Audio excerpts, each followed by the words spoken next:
ku taho mu buɗe jam'iyyar matasa, tsoho kam ko ubanmu ne ba za mu zaɓe shi ba. Wasu suka ce wai wannan slogan ɗin ya yi tsauri, muka ce to daga baya za mu je neman shawara wajen iyayenmu malamai, iyayenmu sarakuna, iyayenmu 'yan gwagwarmaya da manyan 'yan siyasa masu son kishin samari, masu son kishin youth ɗinmu. Za mu je za mu nemi shawara wajen su kuma za su gyara mana ba tare da kautan mana da manufanmu ba.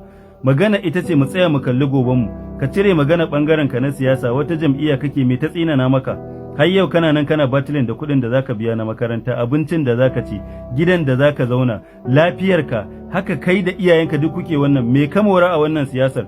Bacin ka kalli duniya 70% na kasashen da suka ci gaba za ga samarin su duk sun wuce wannan basics din, ba sa magana abinci, ba sa magana gidan da za su zauna, ba sa magana lafiya, ba sa magana wasu bukatu kananu. Amma mu a Najeriya wanda yake rayuwar naira 2000 kullum ana kallon sa a matsayin mai kuɗi ne, bacin irin arzikin da Allah ya wa ƙasar mu. Wayannan da muke ta turawa dattawa duk abin da muke nema su sun riga da sun wuce shi, a cikin su ka kalle su kowa kake bi, wa yake buƙatar abinci, wa yake buƙatar lafiya, wa yake buƙatar kuɗin makaranta yaransa, wa yake buƙatar gidan da zai zauna, wani gidaje bai san adadin da yake da su ba. Amma kullum in ya tashi yin doka akan talakawa take karewa, talakawan kuma samari za ga daga shekaru zuwa 15 zuwa abin da ya kai shekara 40 a nan take karewa. Duk talauci ya riga ya mana katutu, me muke mora? Mu muke zuwa mai zaɓe, duk inda ka ga mutane a layin zaɓe za ga daga wannan shekarun 18 ne zuwa shekara 40.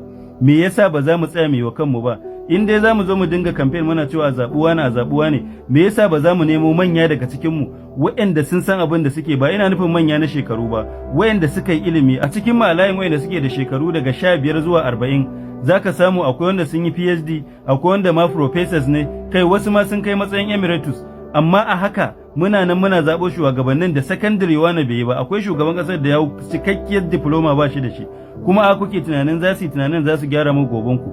To magana ake ta jam'iyyar matasa, in dai ka yadda kai matashi ne kuma za ka yi abin da ya dace, ku zo mu ɗebo prominent matasan da suka je duniya suka goge, suka san siyasa, suke da kishin ƙasa, za su tsaya a matakin kansila, sanata, ɗan majalisa, gwamna, shugaban ƙasa. Ku cire wayannan mutanen a gaba, mu ɗauki wannan layin daga nan har zuwa 2027 ku ga ikon Allah. In ba mu kai 100% ba wallahi za mu ci more than 40% ko 50%. Za mu zuba mutanenmu kuma dole ƙasar ta ɗauki wannan direction ɗin na matasa. Wannan ita ce shawarar da ya kamata. In har ka yarda da wannan ka fara da irin wannan slogan ɗin na cewar kun bi jam'iyyar matasa ko kuna tare da jam'iyyar matasa ko za ku buɗe jam'iyyar matasa, mu fara har lokacin da za mu zo yi mata structure, mu gina ta yadda za a gane cewar mun san abin da muke yi. Wannan shine abin da za mu fara tun daga yanzu. In kuma kana ganin ba za ka iya posting ko ka tsaya kai ma kai maganganu ba, akwai comment da abubuwa da za ka iya yi ko reposting ɗin abubuwan da muke yi, wannan zai kai mu gaci. Amma wannan shine kaɗai abin da babu son zuciya, babu siding ɗin wata jam'iyya ko wani ɗan takara. Wannan